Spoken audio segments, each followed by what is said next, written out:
Voilà. Donc, le point étant fait, voici la deuxième question. Pardon. Quel jour Quel rôle, pardon, Abraham joue-t-il dans l'histoire de la controverse? Donc, regardez ce que Jésus dit dans Luc chapitre 11, verset 15 et Genèse chapitre 16, verset 12. Donc, je mets les textes à l'écran. Si un volontaire pour lire, il pourra lire depuis l'écran, depuis sa Bible.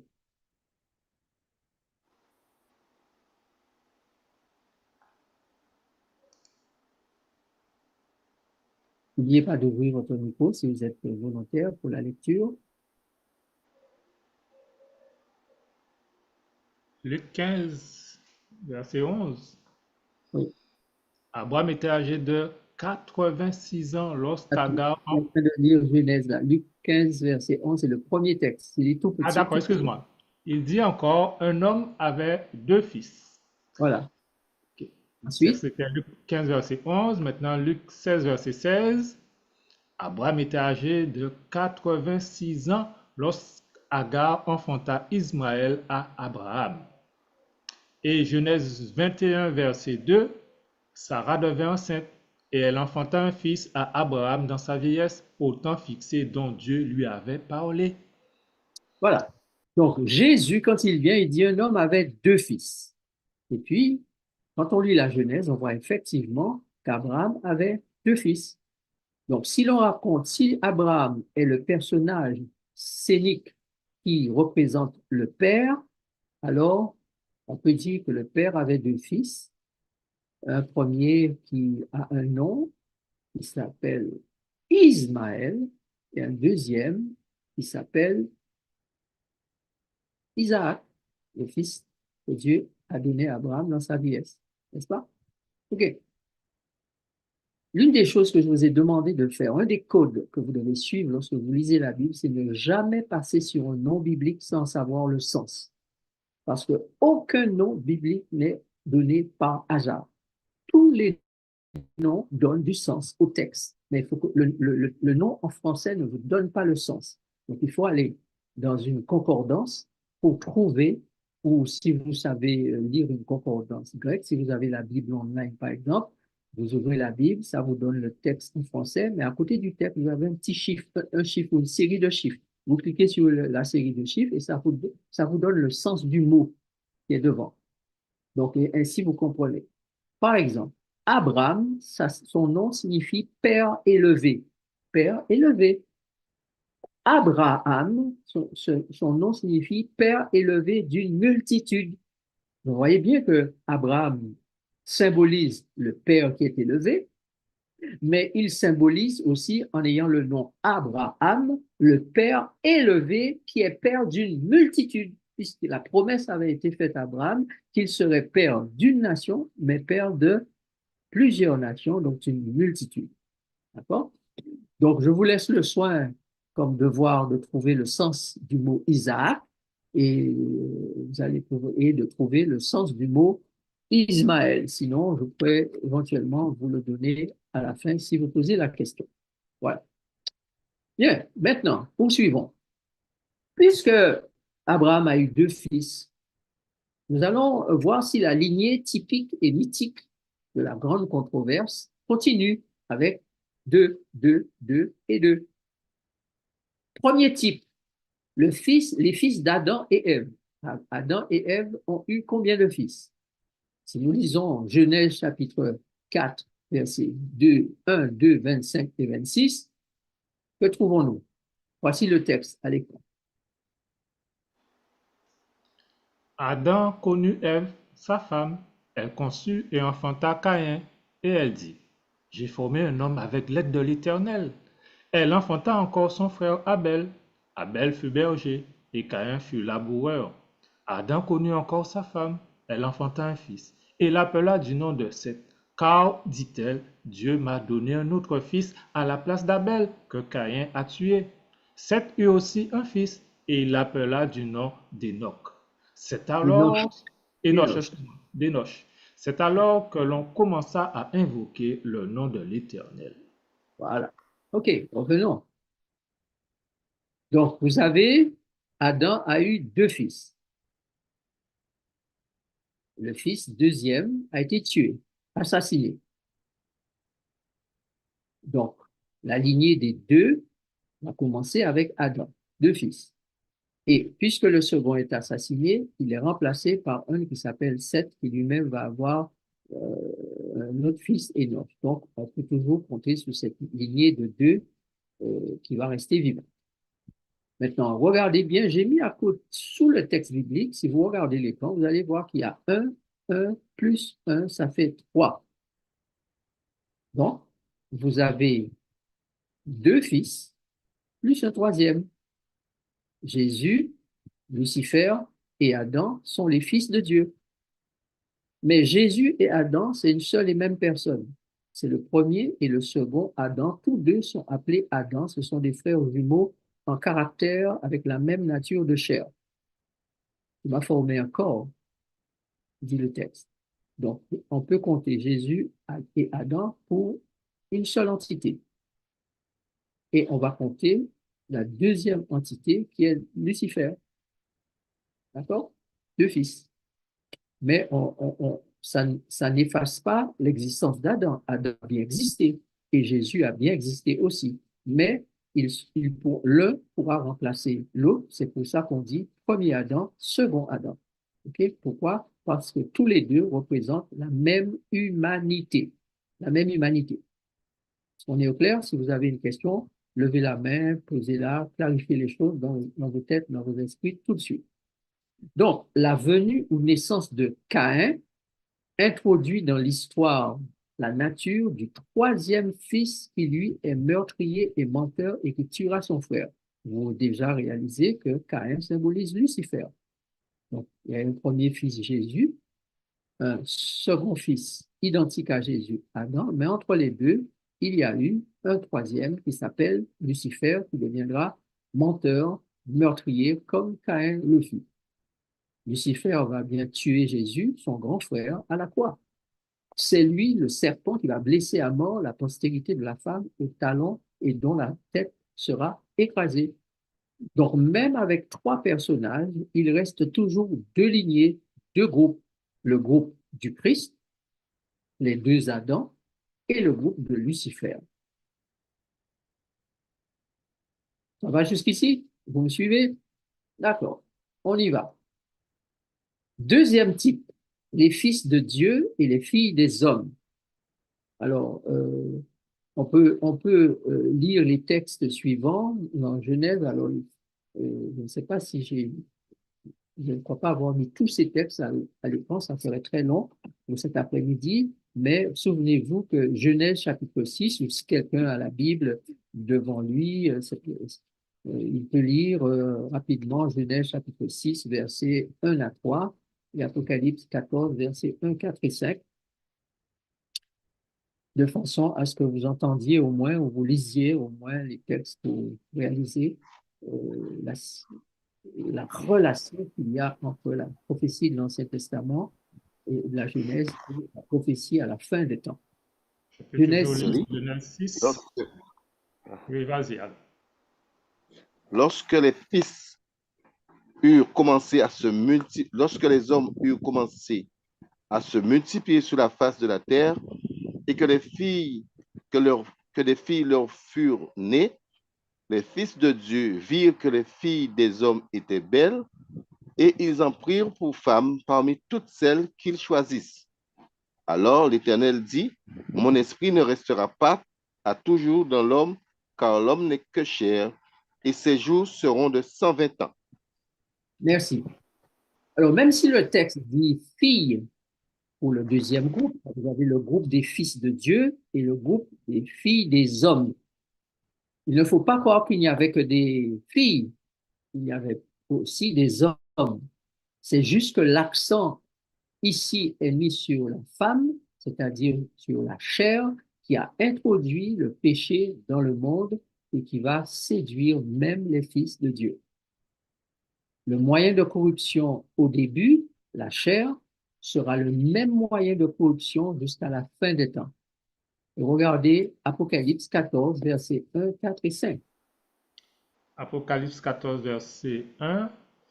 Je regardais et voici l'agneau se tenait sur la montagne de Sion, et avec lui 140 000 personnes qui avaient son 144, nom. Pardon? 140 000, tu as dit, c'est 144 000. Oui, oui, avec lui 144 000 personnes qui avaient son nom et le nom de son Père écrit sur leur front. Le Mhm. verset 4, ce sont ceux qui ne se sont pas souillés avec des femmes, car ils sont vierges. Ils suivent l'agneau partout où il va. Ils ont été rachetés d'entre les hommes comme des prémices pour Dieu et pour l'agneau.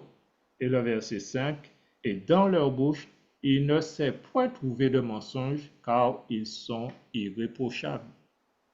Voilà.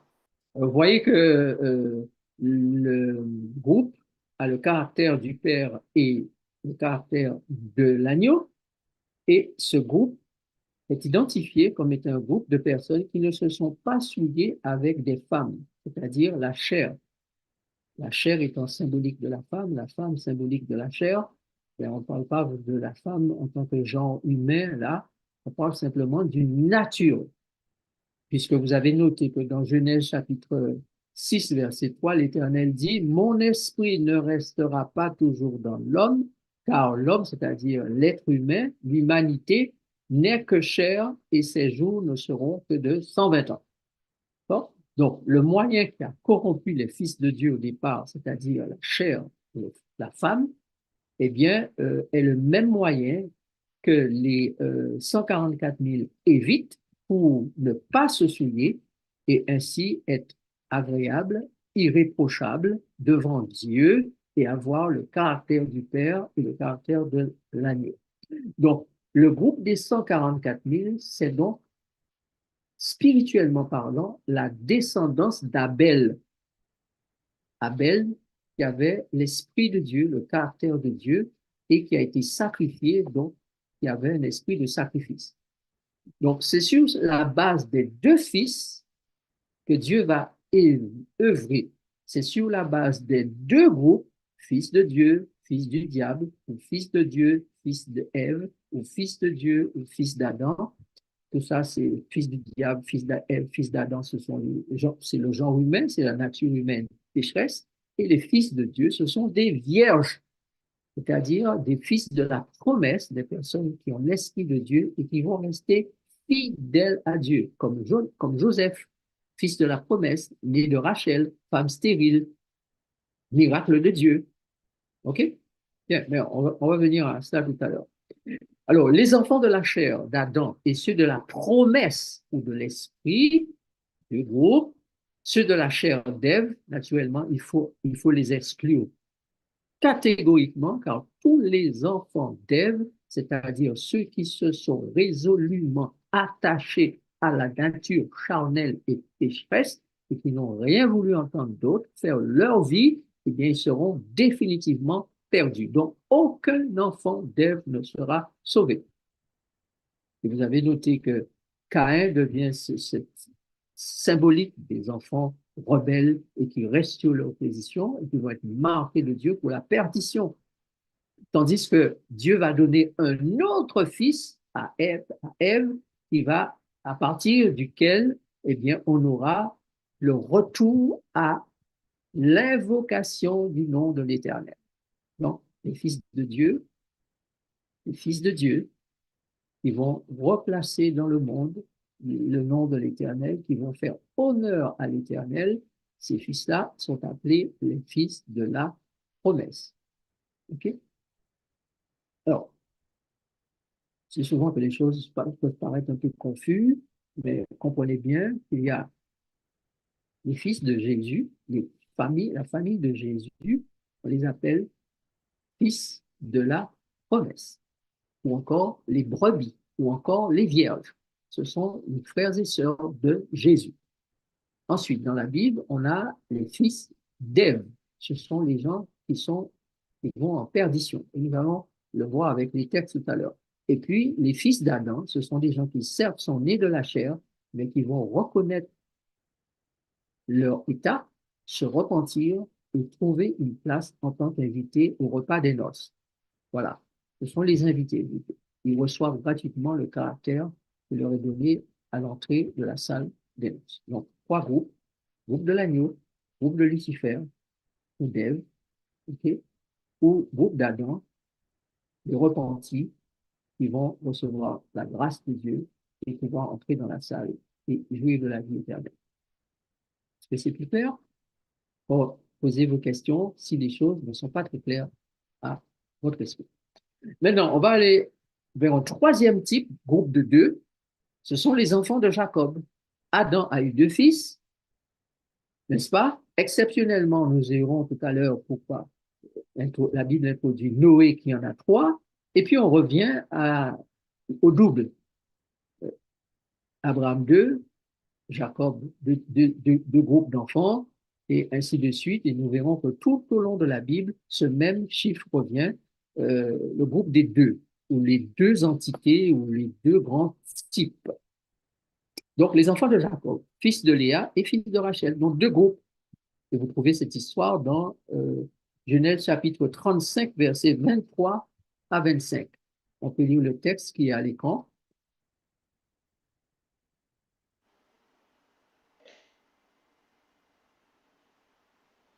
Fils de Léa, qui parle. J'ai ouvert le micro. Si quelqu'un veut lire. Vas-y. Fils de Léa, Ruben, premier-né de Jacob, Siméon, Lévi, Judas, Issachar et Zabulon. Fils de Rachel, Joseph et Benjamin. Fils de Bila, servant de Rachel, Dan et Nephtali. Fils de Zilpa, servant de Léa, Gad et Aser. Ce sont là les fils de Jacob qui lui naquirent à Padam Aram. Voilà. Donc, vous avez un groupe, le groupe de Léa et ses servantes, et le groupe de Rachel et ses servantes. Donc, Joseph a eu 10 fils de Léa et des servantes, que ce soit de Rachel ou de Léa, et il a eu deux fils avec Rachel. Ce sont ces fils-là qu'on appelle les fils de la promesse, car Rachel les a mis au monde alors qu'elle était stérile. Sarah a mis Isaac, fils de la promesse, au monde alors qu'elle était stérile. Et vous avez plein d'autres femmes dans la Bible qui étaient stériles ou qui ont eu des enfants. Ce sont des fils de l'esprit, de la parole de Dieu. Ce sont des fils donnés à ces femmes ou à ces parents par l'opération de l'esprit.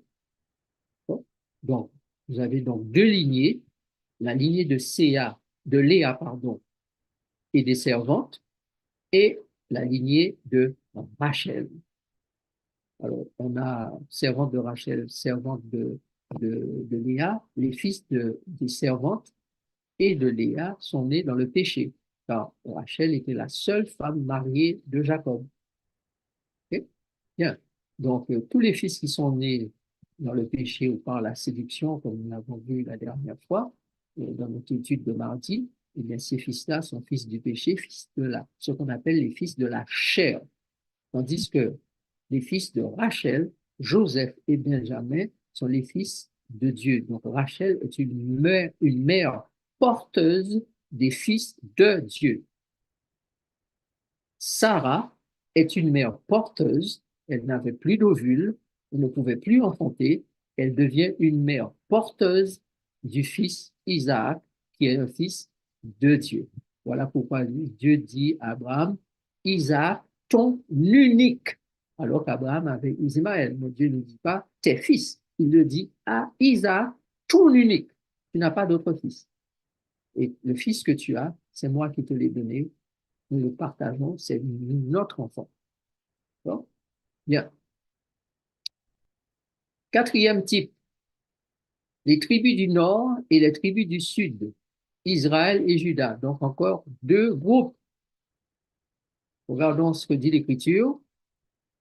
1 Roi, chapitre 11, verset 31.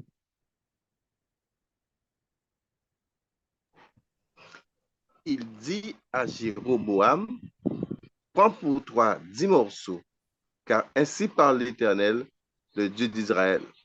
Voici, je vais arracher le royaume de la main de Salomon et je te donnerai 10 tribus. Voilà. Donc, on sait que les 10 tribus se sont positionnées au nord et les 2 autres tribus se sont positionnées au sud. Et vous lisez les livres des rois, et vous allez voir cette histoire de la division des tribus. Je n'ai pas voulu inclure tout ça pour que l'étude ne soit pas trop longue, mais l'histoire de la séparation du groupe des 10, d'ailleurs on parle de 10 tribus perdues d'Israël, et bien cette histoire-là est dans la Bible. Okay? Regardez la suite, c'est que la parole dit dans Josué 18, verset 5. Juda restera dans ses limites au midi et la maison de Joseph restera dans ses limites au nord.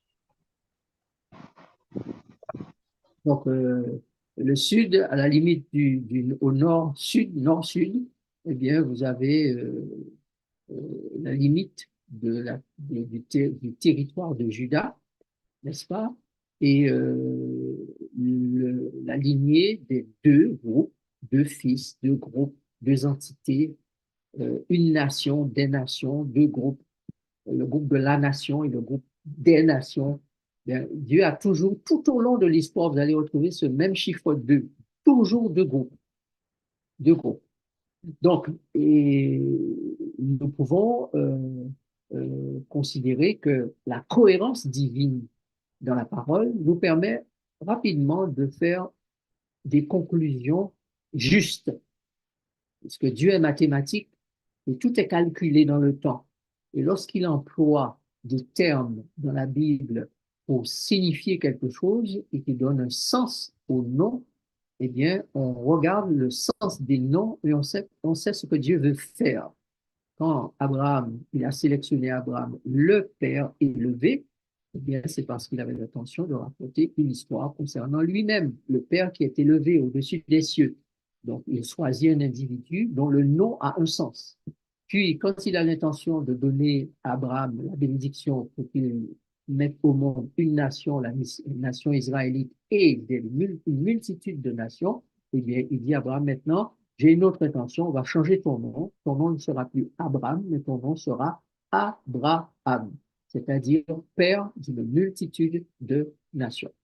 Donc, la lecture de la Bible avec le sens des noms, avec l'esprit mathématique que Dieu a, qui a déjà tout calculé à l'avance, nous permet de dire cet après-midi, et peut-être que c'est la première fois que vous allez entendre cela, que Dieu nous a déjà dit quelle tribu est la tribu du sud et quelle tribu est la tribu du nord lorsque nous lisons Daniel chapitre 11. Parce que Dieu ne change pas. Il y a un fil conducteur du début jusqu'à la fin. Vous avez noté que c'est dans la terre de Nod et s'est retrouvé Caïn. Nod est au nord. Donc, Dieu n'a pas de déviance, il n'a pas l'ombre de variation en lui.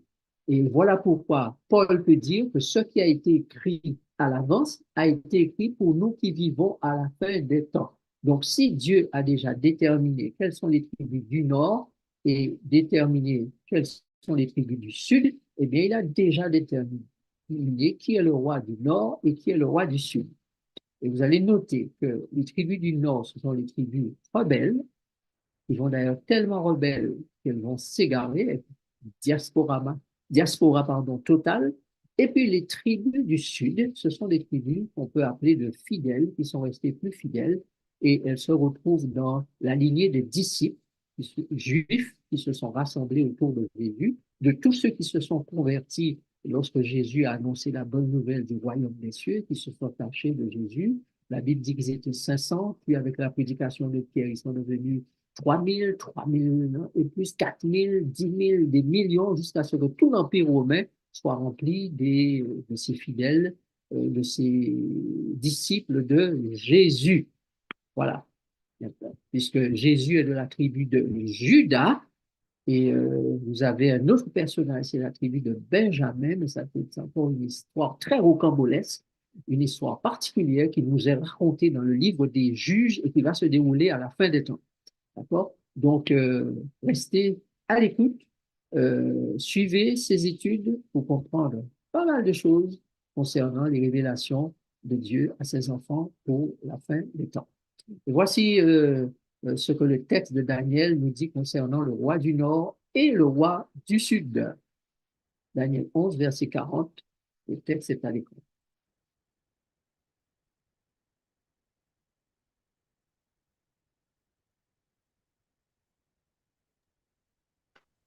Au temps de la fin, le roi du Midi se heurtera contre lui, et le roi du Septentrion fondra sur lui comme une tempête, avec des chars et des cavaliers, et avec de nombreux navires.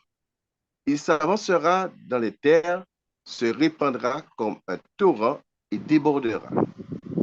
Voilà, Daniel 11, verset 40. Alors, vous allez comprendre, vous avez tout de suite compris que cette histoire-là nous est déjà racontée dans l'Ancien Testament et que Dieu nous en a déjà donné les détails. Donc, il suffit de prendre l'histoire, la même histoire, le roi du Midi, c'est-à-dire du Sud, et roi du Nord, et l'appliquer à cette histoire de roi du Midi et du Sud à la fin des temps, c'est-à-dire entre la venue de Jésus, c'est-à-dire la fin de son ministère sur la terre, il est monté au ciel, commence la fin des temps, jusqu'à nos jours et après. D'accord? Donc, le roi du Nord et le roi du Sud, l'histoire nous a déjà été racontée dans l'Ancien Testament. Donc, c'est pas, beaucoup de gens en font certes, imaginent plein de choses. Non, tout est déjà raconté dans l'Ancien Testament. Mais parce on ne veut pas, on n'a pas su, on ne peut pas, ou je ne sais pas qu'est-ce qu'il faut dire, on n'applique pas les choses. Dieu n'a pas laissé les choses au hasard. La Bible dit clairement qu'aucune prophétie ne peut être l'objet d'une interprétation particulière. Donc Dieu ne nous laisse pas interpréter les choses comme on veut. Il les a déjà interprétées pour nous et nous demande simplement de voir comment ces choses se réalisent selon l'interprétation qu'on a faite dans l'avenir. Donc, on va chercher toutes sortes d'explications pour le roi du Nord et du Sud, alors que l'explication est déjà là. Maintenant, Dieu nous avait déjà parlé dans sa parole prophétique de ces entités et de plein d'autres entités encore qui vont faire l'histoire de l'humanité. Le royaume du Nord, ce sont donc avant tout ceux de la famille de Dieu qui vont être à un moment ses serviteurs, mais qui vont finalement se tourner contre Dieu et devenir des instruments du diable pour combattre Dieu, combattre l'agneau, combattre le Fils de Dieu. Le roi du Sud, ce sont ceux qui vont en partie trahir leur camp, comme Benjamin, qui va devenir terriblement traître à son camp, et ceux qui vont rester fidèles à l'agneau. D'accord? Donc, dans le groupe du Sud, il y aura ceux qui vont rester fidèles à l'agneau, mais ceux qui vont aussi trahir l'agneau et se ranger du côté de Satan ou de la bête. Voilà pourquoi dans l'Apocalypse, vous avez deux bêtes. Une bête à 10 cornes, rebelle totale contre Dieu et son plan et sa loi, et une bête à deux cornes qui, au début, observait la loi, a abandonné la loi pour se tourner contre elle et contre Jésus, mais beaucoup d'entre eux sont restés fidèles et beaucoup vont revenir à l'adoration du vrai Dieu à la fin des temps. Donc, mes amis, d'autres scénarios bibliques vont nous donner plein d'autres détails que nous n'avons pas donnés ce soir, mais si nous prenons le temps de lire correctement les récits de l'Ancien Testament avec beaucoup de prières pour que Dieu nous en donne l'intelligence, au fur et à mesure que vous allez lire, ce sera comme un puzzle qui se met en place. D'accord? Et toute la scène va pouvoir se présenter devant nous. La seule chose que Dieu ne nous a pas révélée, c'est le jour et l'heure de la venue de Jésus. Mais tout le reste, il nous a dit de façon codée.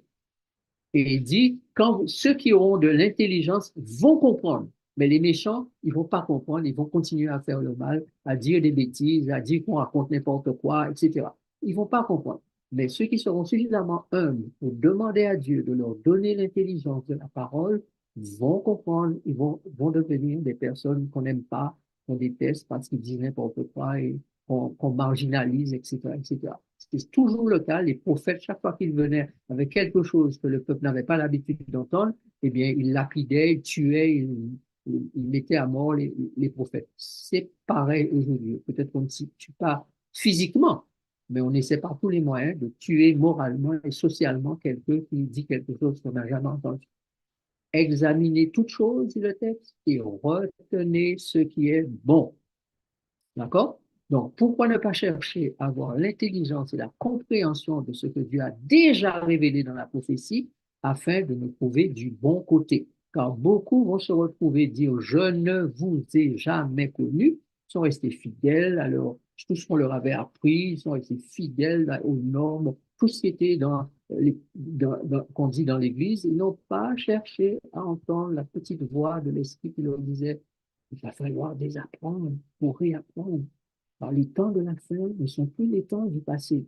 Et les choses se passent différemment. Dieu a prévu une phase nouvelle pour la toute fin des temps. Et il l'a déjà révélé dans sa parole. Donc, heureux celui qui lit, heureux celui qui parviendra à 1335 jours. Et beaucoup de gens se croiront être du bon côté, alors que Jésus leur dira en tant que vierge folle, je ne vous ai jamais connu. Donc, être du bon côté, ce n'est pas être dans une église, ce n'est pas être dans une communion ou plutôt une certaine religion, une communauté religieuse. Être du bon côté, c'est avoir lu la prophétie biblique, avoir compris la volonté divine, avoir compris les explications que Dieu veut donner de la fin des temps, avoir compris la volonté de Dieu pour notre temps, avoir compris la vérité présente. C'est comme ça qu'on se met du bon côté, pas simplement en suivant aveuglément ce qu'on a toujours appris. Ils vont abandonner parce que ce sera trop fort pour eux. D'accord? Et ils vont dire, ouais, on nous a trompés, on nous a trompés, on nous a... Non, on n'a pas trompé. Les gens ont dit ce qu'ils savaient à une époque, et maintenant, il faut savoir progressivement entendre, écouter et retenir ce qui est bon. Alors, je souhaite que l'Éternel nous bénisse tous dans ce sens, que nous soyons du bon côté, prêts à exécuter la volonté divine et entendre ses révélations, choses anciennes, mais aussi choses nouvelles. Et ceux qui vont devoir désapprendre de force, la plupart d'entre eux vont abandonner. L'important, c'est de continuer à partager le lien à d'autres personnes afin qu'elles puissent elles aussi avoir le plaisir d'entendre et de partager dans cet instant que nous allons avoir. Sans plus tarder, nous allons pouvoir commencer avec quelques petites informations que nous allons vous communiquer dans la trame du programme.